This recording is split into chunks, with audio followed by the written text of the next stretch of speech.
হাদি ভাইয়ের এই যে হত্যার চেষ্টার পেছনে যারা গুলি করেছে অতি সত্বর মাটির নিচে থাকলেও তাদেরকে খুঁজে বের করে আনে।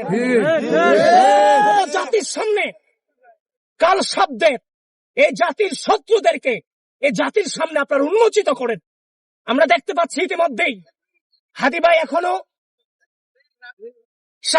সে চিকিৎসাধীন পরিস্থিতিতে আছে।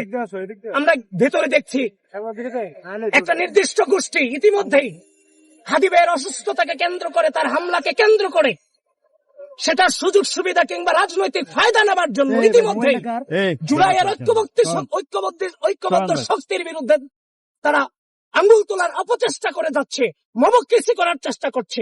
আমি গোটা বাংলাদেশকে আহ্বান করতে চাই, আপনারা সচেতন হন, সজাগ থাকেন। কেউ যেন হাদি ভাইয়ের সুষ্ঠু বিচার ব্যতি রেখে কোন প্রকারের তার হত্যাকে কিংবা তার হত্যা চেষ্টাকে টার্গেট করে এ রাষ্ট্রের জন্য কোন রাজনৈতিক ফায়দা এস্টাবলিশ করতে না পারে, এই ব্যাপারে গোটা বাংলাদেশকে সচেতন থাকতে হবে।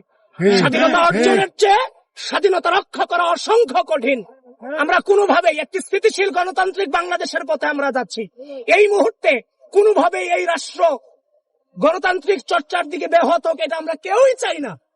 সুতরাং যারা পরিকল্পিতভাবে এই ঘটনাকে ঘটিয়েছে, অন্তর্বর্তী সরকার অতি দ্রুত তাদেরকে মাটির নিচে ঘুরে হলেও বের করে নিয়ে আসতে হবে। আমরা বিশ্বাস করি সেই ক্ষমতা এই অন্তর্বর্তীকালীন সরকারের আছে।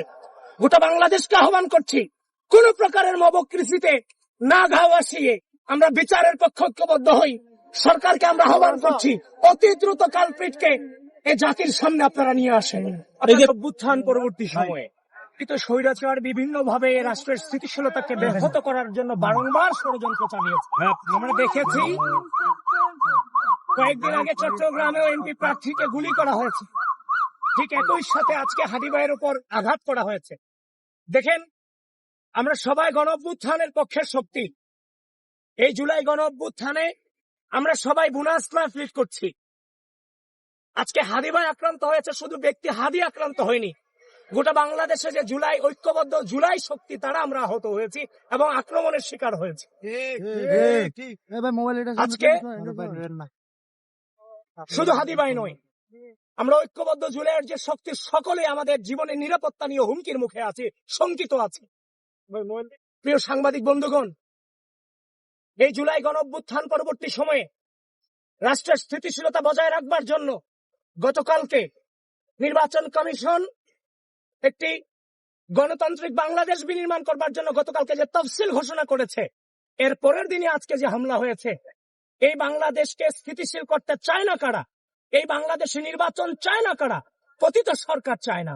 এবং বিগত কয়েকদিন আমরা দেখেছি পতিত সরকারের বাইরেও বিগত সময়ে পতিত সরকারের সাথে যারা জড়িত ছিল তারাও নির্বাচনকে বানচাল করবার জন্য নানান ভাবে চেষ্টা চালিয়ে গিয়েছে। আমি অন্তর্বর্তীকালীন সরকারকে আহ্বান করছি, গুলি করা নির্বাচনকে কেন্দ্র করে এটা আসলে